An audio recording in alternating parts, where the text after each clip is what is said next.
The history of Japanese Nerikomi, whose intricately marbleized patterns enchant viewers today, has its roots in an unlikely origin: ancient Egyptian glasswork. During Egypt's 18th dynasty, craftsmen created variegated glass cosmetic bottles by forming a glass body on top of a clay core. The chevron and scalloped designs on the surface were probably made by trailing lines of molten colored glass around the body and manipulating the parallel lines with a blade. Once the glass cooled, the clay core was removed to create the bottle's inner cavity, in which oils and fragrant perfumes were stored. These luxurious bottles were traded across northern Africa and Eurasia via the Silk Road. Roman craftsmen continued this tradition of core-forming multicolored glass bottles through the 1st century BCE. However, the arrival of glass-blowing techniques pioneered in Syria transformed the industry by dramatically speeding up the production process. Glass quickly overtook pottery as the most popular material for drinking vessels, and trade of these wares along the Silk Road boomed.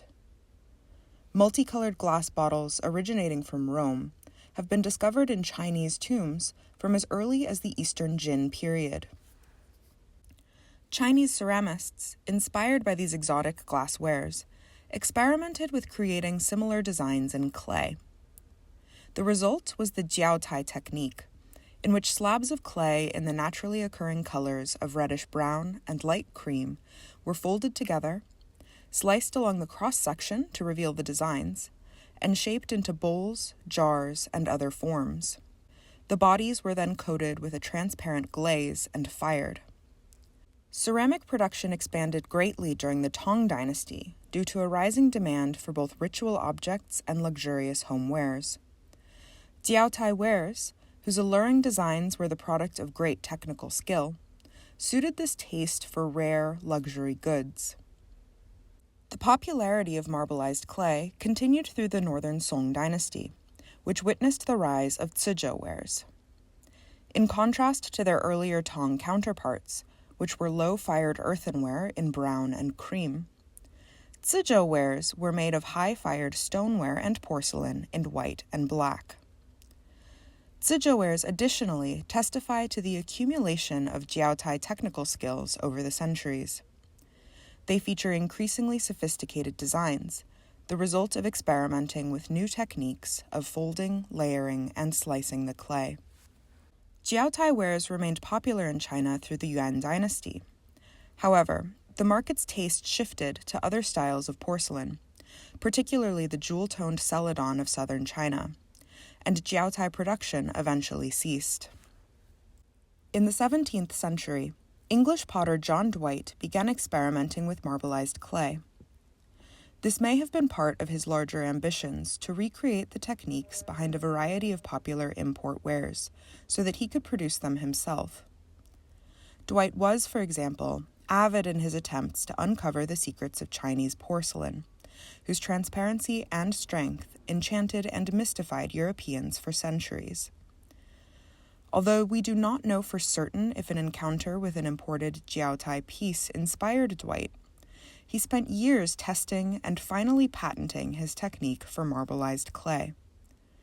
The result was agateware, which remained popular in England for centuries to follow.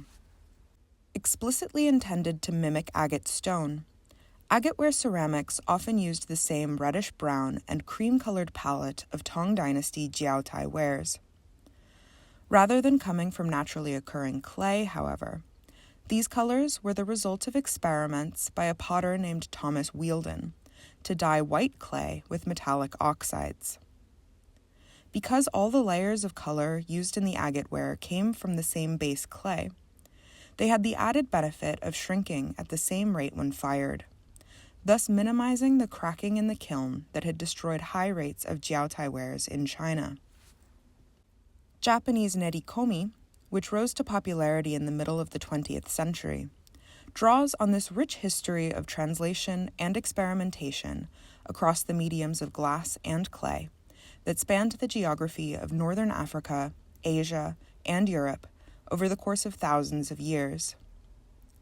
Several 20th century ceramic artists, most notably Matsui Kousei, Miyashita Zenji, and Ogata Kamio, rose to the challenge of creating distinctive works that expanded the repertoire of forms, colors, and patterns in marbleized and layered clay.